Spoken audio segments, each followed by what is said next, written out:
Hello, welcome to Good Man Eats on RevelatorAlf. I hope you're enjoying the series so far. Today's video is all about campfire cooking and how to cook fish on a campfire. But you could use the same principle for meat as well. So watch the other video on amazeboarding stuff. I'll put a link up there to how to start a fire really easily. Okay. The next thing you need to do is to wait until the fire dies down a little bit. Lots of people will actually try to start a cook straight away. The problem is all you're going to do is not cook something properly. You're probably going to burn it, and you're probably going to burn yourself as well. Let the fire die down, then you can actually start cooking. The next thing after that, you actually want to try and create something, a platform over which you can cook something. Now, you could put food directly onto the fire, onto the embers, but that would just burn it. So you need to let the heat cook it as opposed to the actual fire itself. So you want to try and find something that's like a Y shape here, bit of wood. You dig in either side. So if it doesn't dig in, then try and prop it up with rocks.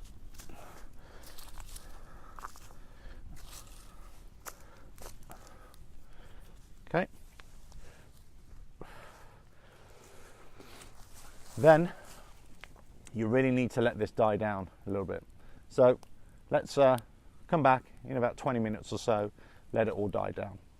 Okay, so let the fire die down now. Got a few more flames there. You can let it die down a little bit more, but just for illustration purposes, we're going to do it right here. Now, the next thing is to prepare your cooking surface.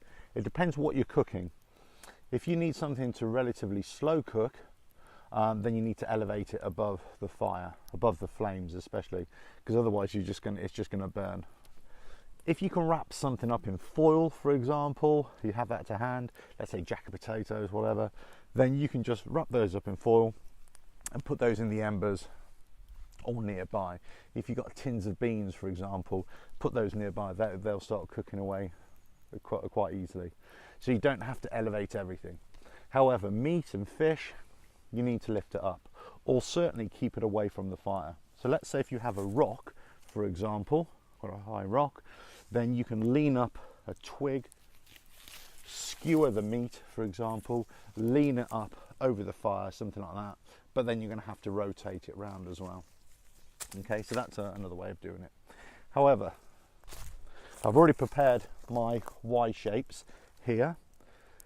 Get one on either side, so you've got a platform. Next, you need to get a piece of wood over the top, like so, to attach the meat or attach the fish. So you can either get your fish, for example, and let's say pretend this is the one I caught earlier by myself in the river. No, actually there's a little trout farm just down the road, so I've actually gone and got a trout, would you believe? So I'm not trying to fool you, I caught this, I didn't. Okay, so here, here's the fish. So you can either skewer it, find a way to skewer it, obviously clean it all out first of all, okay, then skewer it and put it over the top on there like that, okay, and then just rotate it around. The problem with skewering fish like that is that you can actually, as it cooks, it gets quite flaky, the fish, and actually can fall away. So another way of doing it, I know it sounds a bit odd, but you can actually tie the fish. You can actually tie the fish with a bit of string, whatever, to the branch that you're going to put across. However, I think the easiest way to do it, the best way to do it, is just to get foil. Now I know you're not going to carry, those are kind of the techniques of cooking the fish when you really are cooking wild. However, if you've got a few home comforts, if you can take a bit of foil with you, even better. So first of all, put the fish in the foil.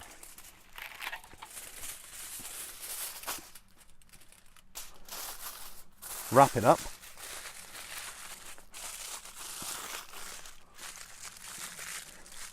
Okay, wrap it up like that. Then wrap it up again.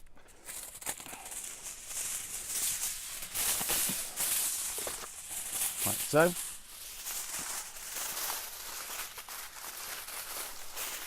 And just wrap it up so it's kind of airtight. Like that. Now you want to actually get a thicker branch, because this is going to be quite heavy. And pop it over the top like that.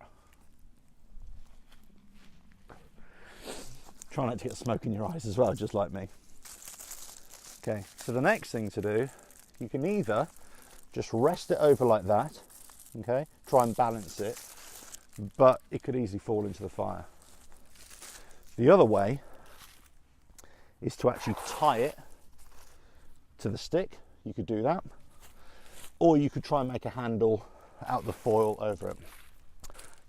Okay, so you've got it wrapped up now, so now you need to try and find a way of attaching it to this. Now you could use cordage, but it's going to burn, unfortunately.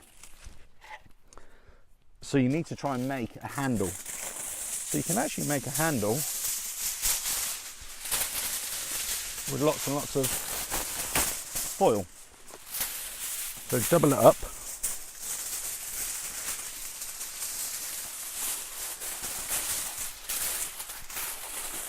Double it up.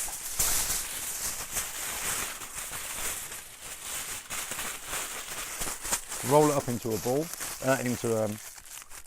into a rod.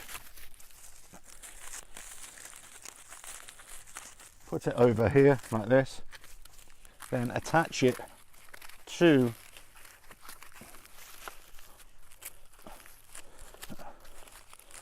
the stick like that, over the top, and that's it.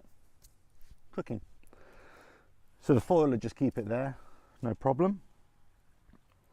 You've made a little knot for it, you've twisted it around. That'll be cooking in there nice, and it will steam it as well. It'll all be contained, so nothing's going to fall off. All the oils from the fish are just going to stay within the foil as well. And you've got it away from the fire. So now, all you need to do is just tend to the fire. And this won't take long at all to cook.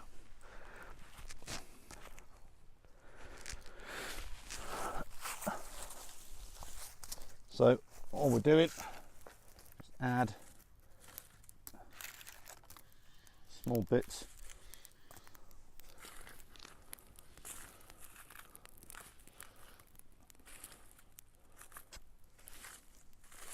there we go, and just let that cook away for a little bit. Okay, so a few minutes have passed. Basically you can have all the fire, you know, coming from one place. You can build up the fire a little bit more, create a few more flames if you really want to. So I wouldn't suggest it. I mean, I've done it now here just to illustrate the point, but actually you don't really need to do it. You're going to get enough heat from the actual fire itself. Okay.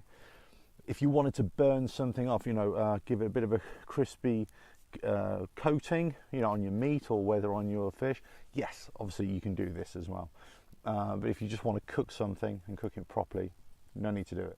However, this is all wrapped in foil, so it's not really going to make much difference. It's just going to bring a lot more heat to you know, the fish that's cooking, or the meat if you wanted to steam meat as well. As I say, there's all the other techniques which you can use just to keep the meat or the fish off the actual fire, either by leaning up something, or you can even make a series of twigs, if you like, and bind them together so you've got a platform over which you can put your meat and then just rest it on top like that. If you've got some stones, or get a log or something like that that you can lean it up against so it's actually quite near the fire, not over the fire, just near the fire. Look, even here there's a lot of heat coming off this fire. So what I'm going to do, just going to bring this down a bit here. Lower the heat.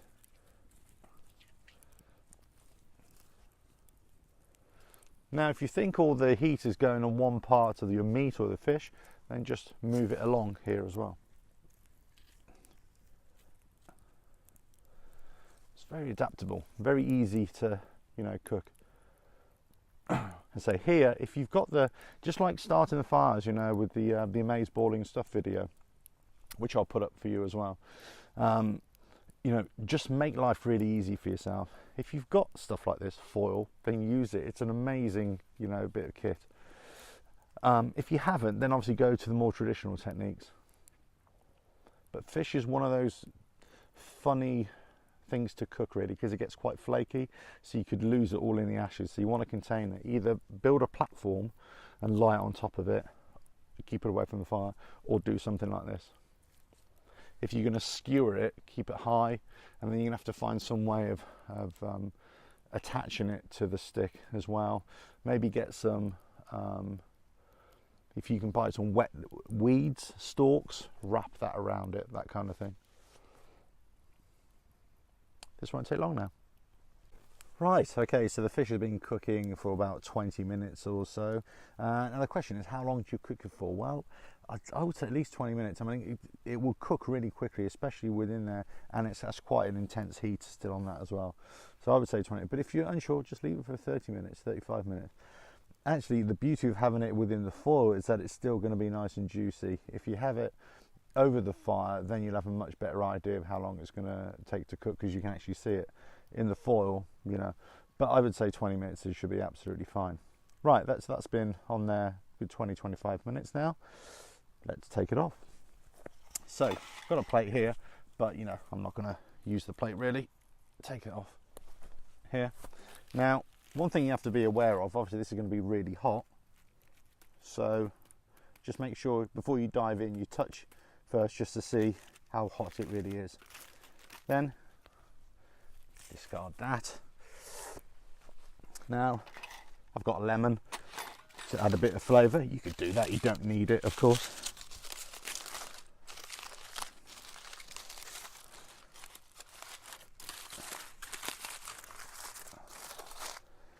There we go.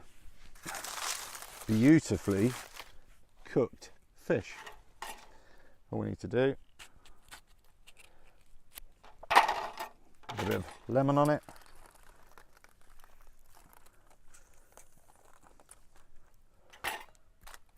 Perfect. Let's get a little bit closer. Right, so here it is. Let's dig in. You can see, if I do that, I'm quite rough with it. You see it's really flaky. Look. Pull away from the bones.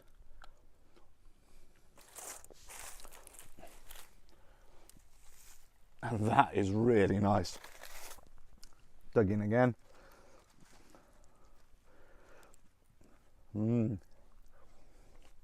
Oh, beautiful. Right, well, I'm going to carry on eating this. Hope you enjoyed this Good Man Eats.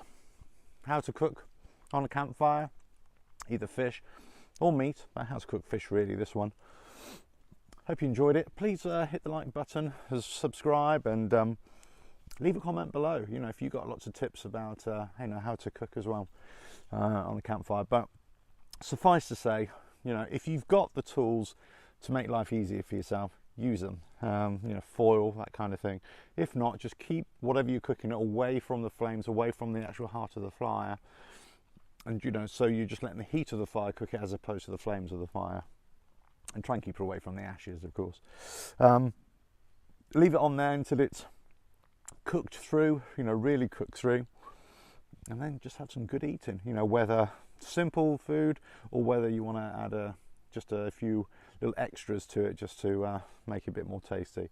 But obviously that really depends where you are. Anyway, leave all those comments below, hit the like button, subscribe, hit the notifications button, and I will see you on another Good Man Eats very soon. Cheers.